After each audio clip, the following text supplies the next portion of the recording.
Hey, I'd like to welcome you to another episode of Mission Matters.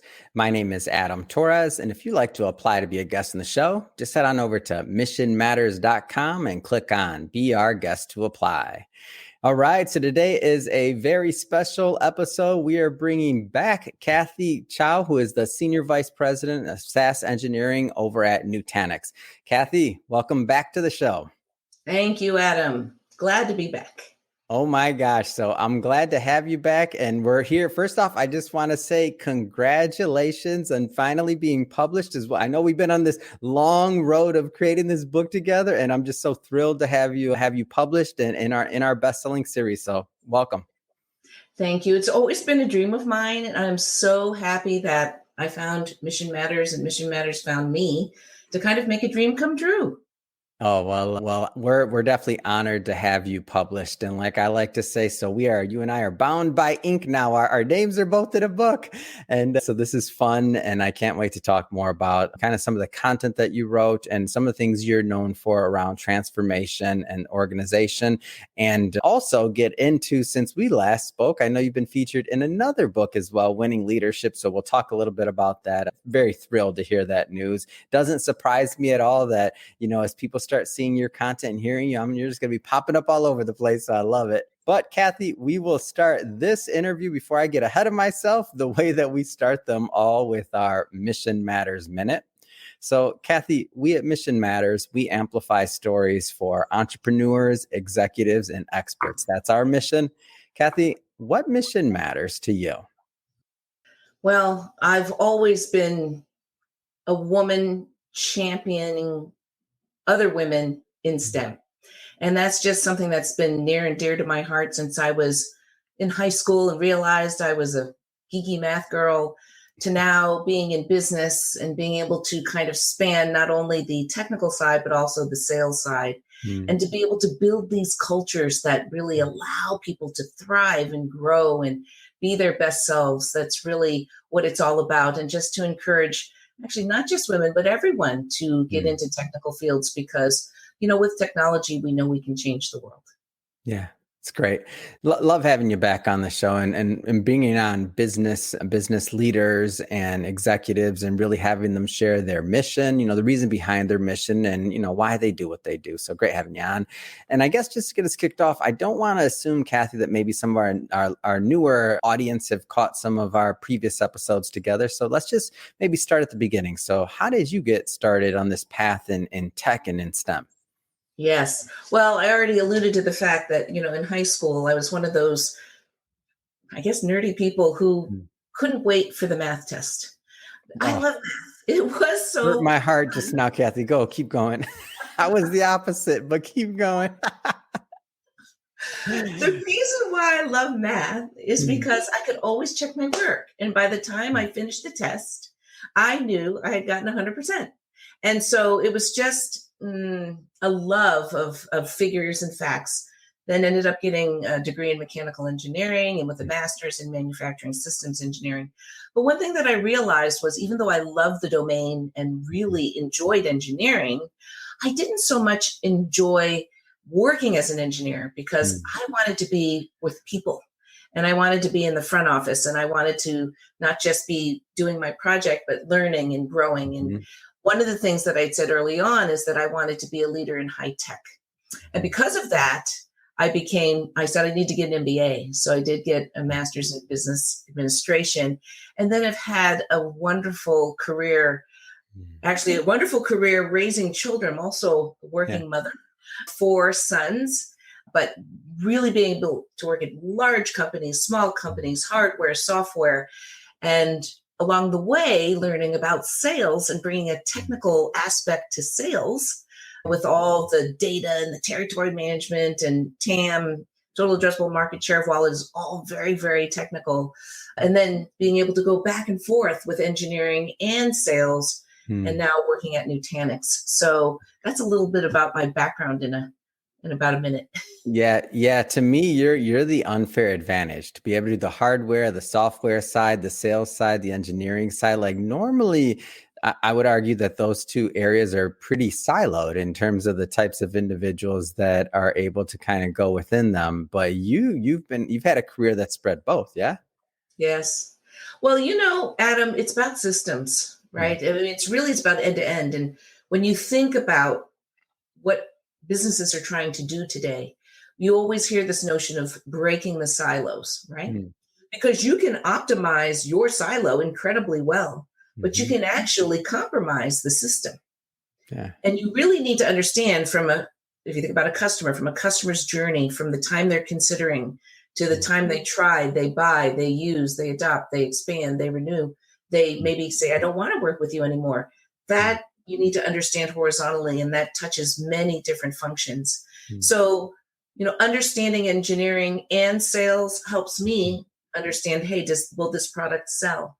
And then in sales, how can we ensure that this technical product is really going to scale in the industry? So just having that knowledge helps make businesses more effective. So you mentioned one of your passions is, women in STEM, and also, just more individuals going towards STEM and STEM careers in general. What kind of advice would you give to, let's just say, that next crop of emerging leaders that are out there that are considering, the STEM fields or careers in STEM? Like, what kind of things would you tell them? Yeah, it's one thing. I remember being in Ireland, and I was part of a speaking corps that was talking to, I think there were middle school girls at the time. And there was an interesting statistic that said, in middle school, it's still roughly the same between boys and girls. But when you start getting into high school, you find that there's some social norms about, the technical side should be for the boys, and the women should think more about softer things and not so many technical things. And a lot of young girls are dissuaded from going into technical fields. And, I think the good news is there's a lot of good work, and it's recognized as an issue. But I think every one of us can do our part, whether you have a daughter, a sister, a friend's daughter, whoever you are, just to encourage women, young women. And now I say young women and young men too. But if you have that passion for the technology, to really take it and explore it, and not to give up, because I think a lot of people do that. And here's another interesting thing. I now say to women in college, let's say, or even high school, that you can be technical, and maybe you don't end up in a technical career, but that foundation is so important to you.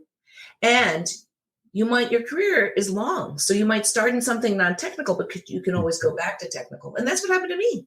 I didn't start off technical. I started off in business, got into supply chain and IT and marketing, then went into the sales side, then back to the technical side. So that foundation, you will never be sorry that you didn't build that strong technical foundation.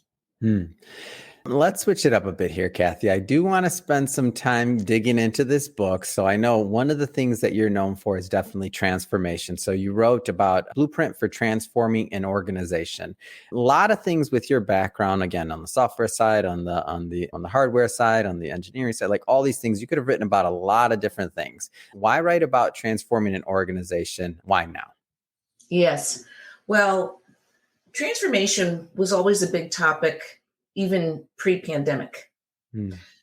Everyone wants to, and I read Clayton Christensen's book about the innovator's dilemma, how companies that are really successful with this one product sometimes are doomed to not be as successful with their second act. And many companies need to figure out, what is that second act and why is that so important? And I think sometimes, they say the things that made you successful and got you to a certain place may not be the things that you need to get you to that next level. But I think the pandemic really made it even more critical, because before we would have, I would say, a more engaged workforce, whether people coming into the office, the water cooler conversations, and then we kind of retreated, right, into this Zoom world, this digital world. And we lost a lot of things, because we weren't able to find out, hey, Adam, what did you do this weekend? Or how's your family and what's going on here? How was your vacation? Because with Zoom, there's not really much small talk time, or people didn't do that.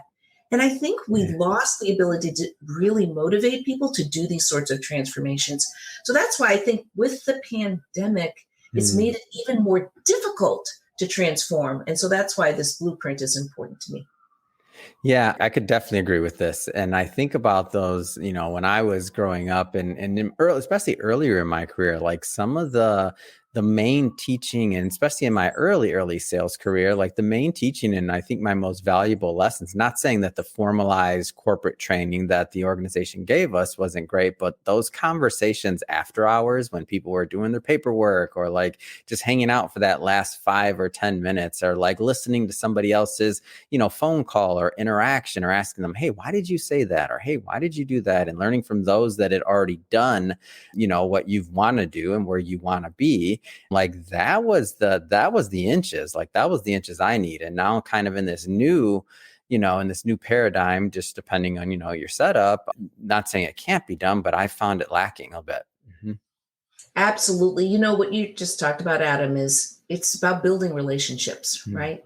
Because when you build relationships and you have that repeated time with someone, you build trust. And, trust is something that is so easy to lose, but so difficult to build. But when you have that, when you have a trusting relationship, when you have a team that trusts in you, you will be able to innovate. You'll be able to do things you thought you never could do before. And, because, the second guessing and what was Adam really thinking? How do people waste their time doing that? Totally. Let's dig deeper into your chapter and kind of the construction. So I know there's multiple parts there. Maybe give us a little bit more of a flavor of the work. Yes. So for me, I've had the fortune to be able to transform in multiple different companies. At a large multi-billion dollar hardware company, at some startups, at some software companies, and now at Nutanix. And I always have 3 main pillars by which I do the transformation: people, process, and technology. And let me start with process first. And it's in the book, and I'm just going to go very high level. But one of the things that I always do is a listening tour. And, a lot of people think, what is the purpose of a listening tour? Well, one, and a lot of people think you're just gathering data, but it's much more than that. I talked about relationships. When you talk to people, you're meeting people. And I ask very open-ended questions. What is working well? Because you want to know what's working well. And people will tell you. And then what is not working well? And usually when I do these listening tours, I really blanket the earth. I usually end up talking to anywhere from 50 to 100 people, all different functions, all different levels, people above me, people laterally, people below, and different functions, different focus areas. And with that, you'll be amazed at some themes that'll pop up. But a listening tour, really, really important. And I know for us, what I learned was we had a team that was burning out. I learned about work-life blend and how important that was because we were a team that was known to deliver results. Yeah. Now, the issue is one can deliver results. If you tell me what to do, kind of, I think of Lucille Ball and she had the conveyor belt with the chocolates and she couldn't trying to do them all at the same time. We were a little bit like that, a little first in, first out, where we get a project, we do it, we get a project, we do it, we get a project, we do it. Well, wait a second. Not all projects are created equal. Yeah. Some projects are more important. They will drive more of an outcome. I was just on a call right before this where we were talking about our projects. And one of our stakeholders said, well, it'd be good to know how much you invested in that project, how many people it took, how long it took. And I said, you know what? That's important. Yeah. But I think it's equally, if not more important, to understand the outcome. What did we actually drive? Was the return on that investment, as big as it should have been?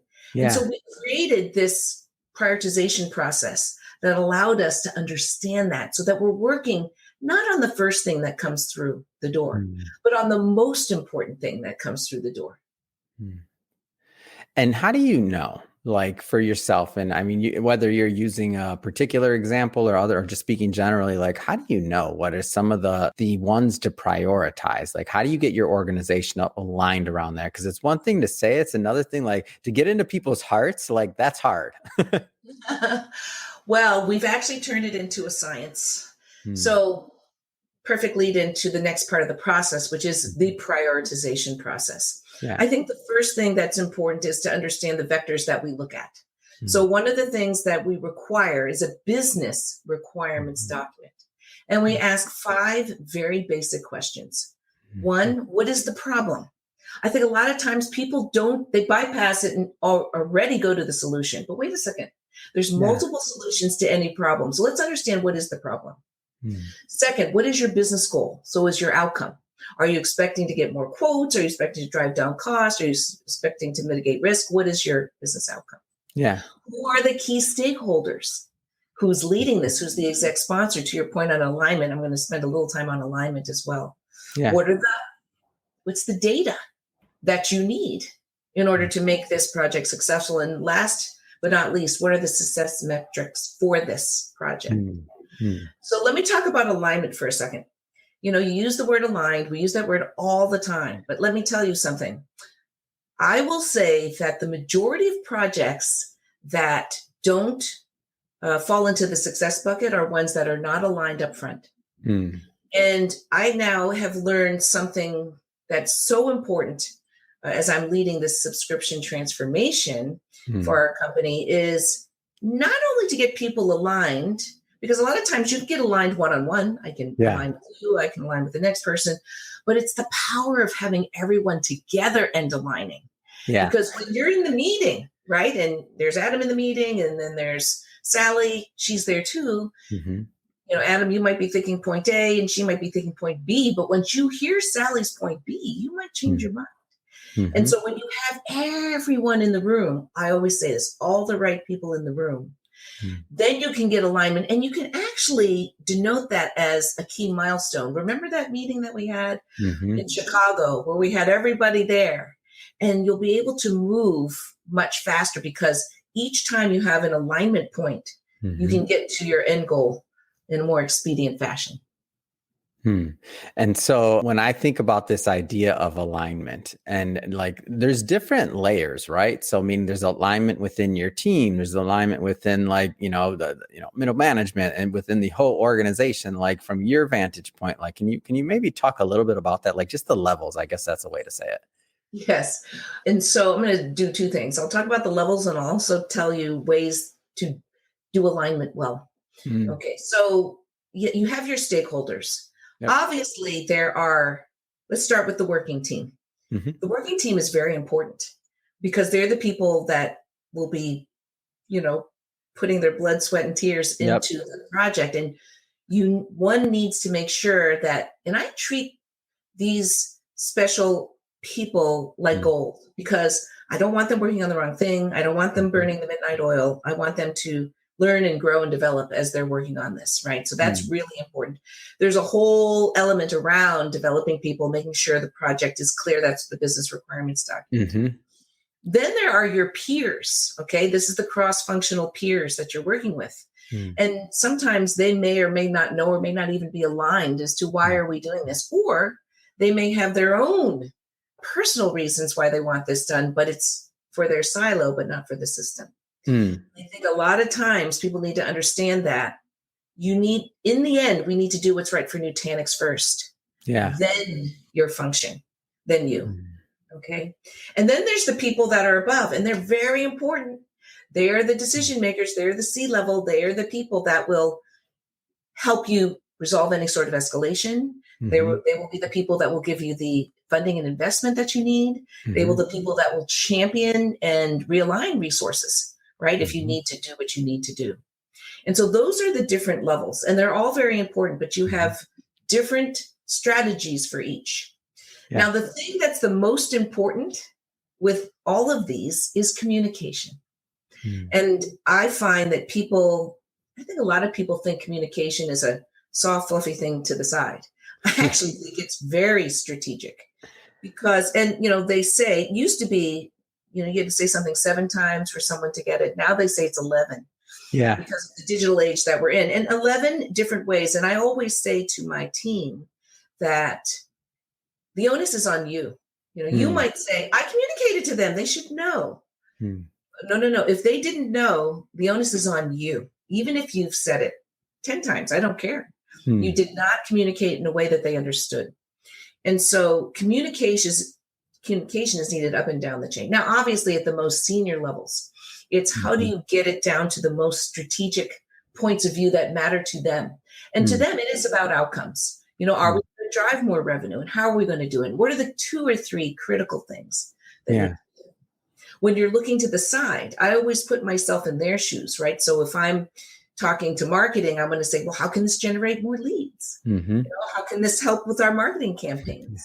So just understand how what they can do can drive better outcomes for them, but also better outcomes for our project. And then for the team, it's how do you create and inspire them and motivate them to work on this project that's so important, because I don't want someone just to go through the motions.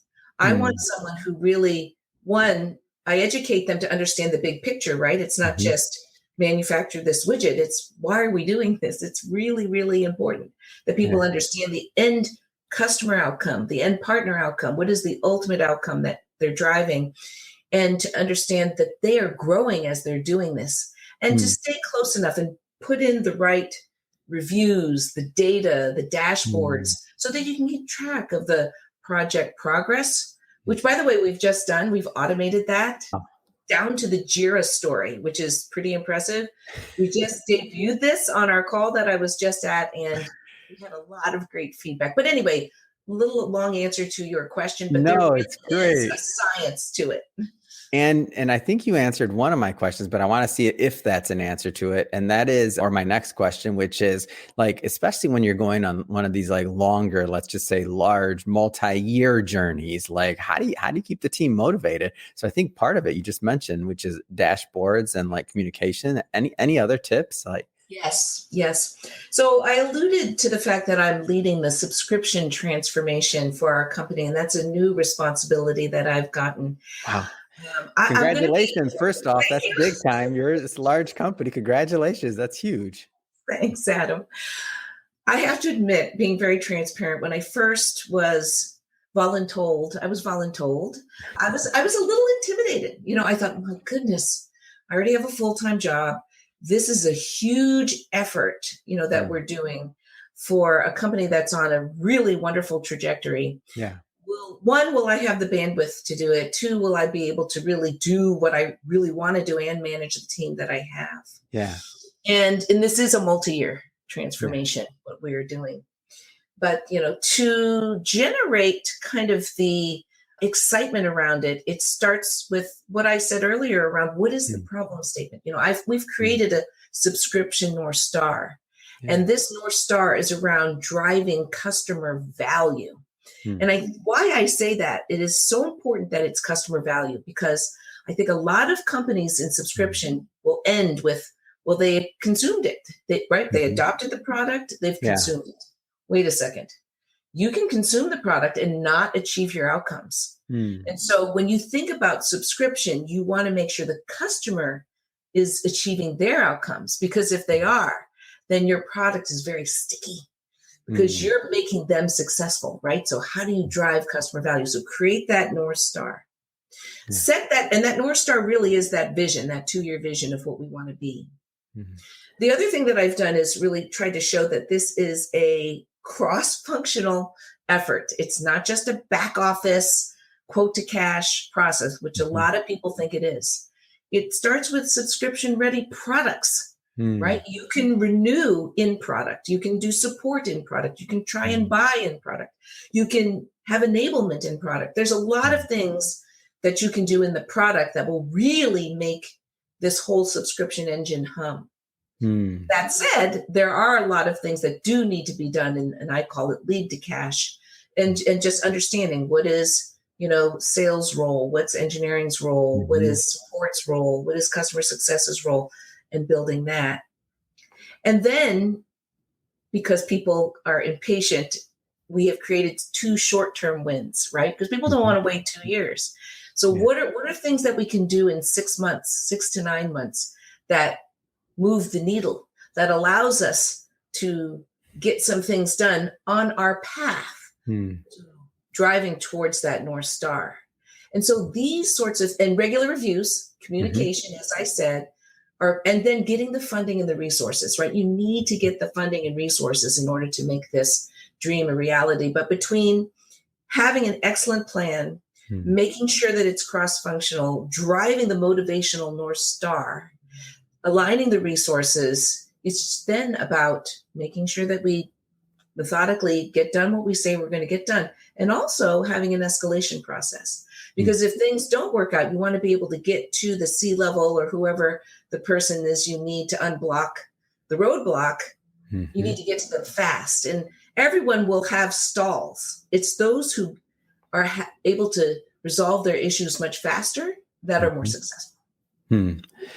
Well, Kathy, I think on some of the book discussion, I'm gonna hold it there. Just for everybody watching, there's more that Kathy wrote about. Everybody pick up a copy. We do sell books here. It's okay. We'll definitely have a link to that in the show notes. But switching topics briefly. So, Kathy, I know one of the things we talked about last time you were on the show, maybe it was a couple times ago, it's been a little bit, is that you were a board member over at IonQ. Any updates there, just in general? Yes. By the way, one of my dreams was always to be on a public board. And I think this is another dream come true, because I've always been fascinated by technology. Yeah. And I've also had this thing in my heart. What can we do? How can we use technology to change the world, to make it better? And quantum computing is really at that kind of nascent stage where, just like classical computing, when it was first, finding its way, and then you have that Moore's law on the curve, we're just about to, in the next 2-3 years, to break it open and to be in the forefront of a company that's at the helm of trying to make this happen. There couldn't be a more rewarding experience to be on.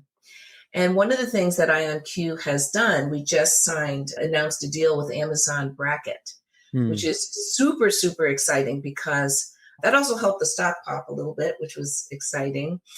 But one of the neat things about IonQ, if I geek out for just a little bit. Please. There's multiple ways that you can attack the quantum computing problem. And we do it with trapped ions. And, with trapped ions, why that's so interesting is because it has very high gate fidelity. So that's high quality.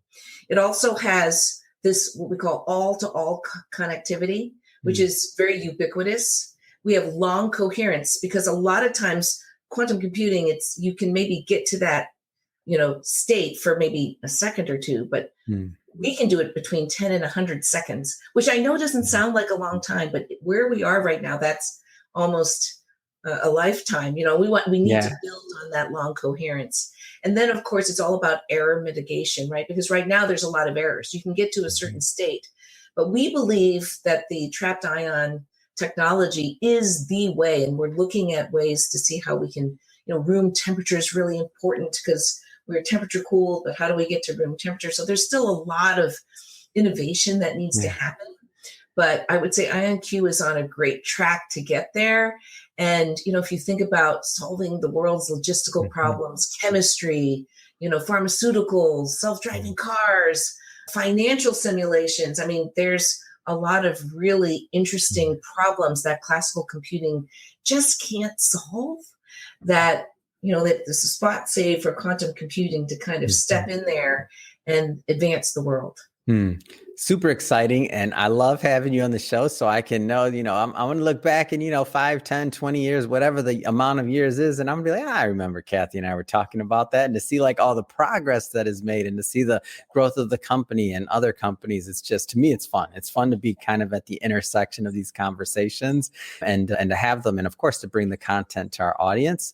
And speaking of being on the right path, I think you just dropped this one on me today, or I just recently found out that you're also in another book. So I have to, first off, to any publisher out there, any content creator that's creating a platform to help others tell their story, like I'm a huge fan of. So I'd love to maybe take a moment or two and have you talk about a winning leadership book and kind of how all that came about, because I definitely want to give them some shine too.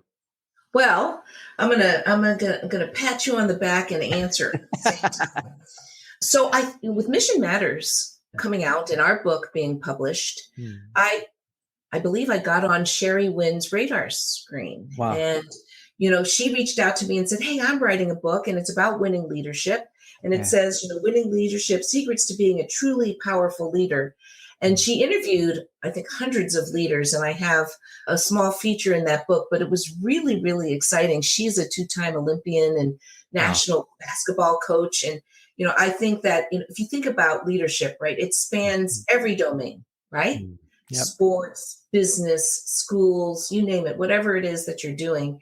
And it was really fun to be able to share a bit of how I became a leader. And I have to get a little shout out to my dad, Philip Coe, who really was the inspiration, right? And one of the things that he said to me early on, that's 2 things he did. First, it's me and I have a younger brother. There were never any gender differences. Didn't matter. I was a girl, he was a boy. Wow. His thing was you had to be the best. And he'd always say, you need to be number 1. Doesn't matter. Whatever you do, you have to be number 1. And he would say, that's pretty progressive, by the way. It's pretty progressive. It's very progressive. Now we hear that statement and we take it, I think many, myself included, take that for granted. That's super progressive on your dad's part. I know. And it's funny, I think a lot of people, when you hear them talk about who their inspirations are, a lot of them are their parents. And he was tough, but he would say things like, if you shoot high, you might get middle. If you shoot middle, you might get low. If you shoot low, you may get nothing. Wow. So shoot for the stars. Yeah. And that's what I've done my entire life is, no one can say to me, it can't be done. Right. And I had a little reminder in my desk, that would say, it can be done. There's always a way. Yeah. Right. Oh, that's great. That's great. I love it. That's what I'm talking about, Dad, passing on the knowledge and now passing it down to everybody else here. This is the power of knowledge and story and us sharing our stories, which is what I'm always telling people to do, because it makes a difference. Like that story and that, that bit of advice from your dad could have, remained trapped in yourself or among your network alone and, your kids and otherwise. I'm sure you passed that knowledge down, but now everybody gets to benefit from it. How nice. One of the other things that I know that you're definitely involved in and passionate about is really thinking about how to ensure diverse hiring pools and things around those lines. Can you maybe comment on that a little bit? Yes. What's a little bit sad is when I graduated from college, I looked around and I was looking for the women in leadership positions, and I saw a few. I did, but I didn't see many. And now 30 years later, I look and it really hasn't changed that much. And it's, it's sad. It's a sad situation. And so I say, what can I do in my small sphere? I think the first thing is, we talked a little bit about it, encouraging young girls to go into STEM fields, talking to young women, especially when they want to have a family. I find that a lot of women tend to drop out, or maybe they say they can't do that high-powered job they thought. But, part of it is you need to understand that maybe you don't do it full-time. Maybe you can do it part-time, but keep those skills there. I do a lot of mentoring and championing, and a lot of it also is in the retention and hiring process. I know we spend a lot of time on hiring, but I think retention is also very important. The women that I have in my organization, I spend a little extra time just understanding them. And we had during International Women's Day, we had a really wonderful meeting where we had all of the women or some key women present their stories. And it was the highest rated meeting. And then when you hire, make sure you have a female and diverse candidate in every one of your panels. Don't you don't move on unless you have one. And so it's just providing the access, providing the opportunity, and then providing the encouragement and development once they're here. Spend a little extra time so that they can grow and learn. And then lastly, be a role model. I know that when women are in certain positions, people are looking at you, and to really share how important. I have a work-life blend task force that's on my team. And it's one of the top things that we talk about at every one of my town halls, how we are doing on that, because it's really important that the most diverse teams provide the highest impact and return on investment. Yeah. It's great. Well, Kathy, first off, congrats again on being published in not one, but 2 books now. I just have to ask, what's next? What's next for you? What's next for your career? What's next for your mission? Well, I know you'd asked me this at the end of our last meeting, and it's still the same, which is this.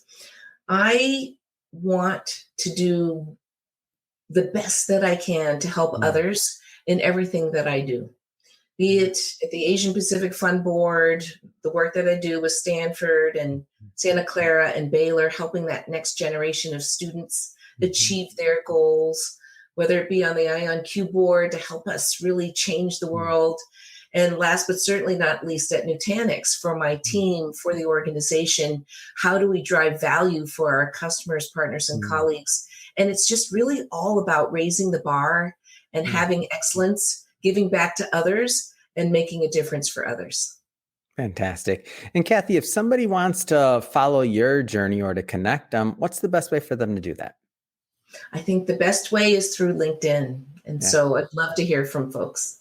Fantastic. And we'll put the link, of course, to your LinkedIn profiles. People can look you up, of course, and connect there. And speaking of the audience, if this is your first time with Mission Matters or engaging in an episode or listening to one of our interviews, we're all about bringing on business owners, entrepreneurs, executives, and experts and having them share their mission, the reason behind their mission, like what motivates them to get out in the marketplace and to make a difference, really. If that's the type of content that sounds interesting or fun or exciting to you, we welcome you. Hit that subscribe button because we have many more mission-based individuals coming up on the line and we don't want you to miss a thing.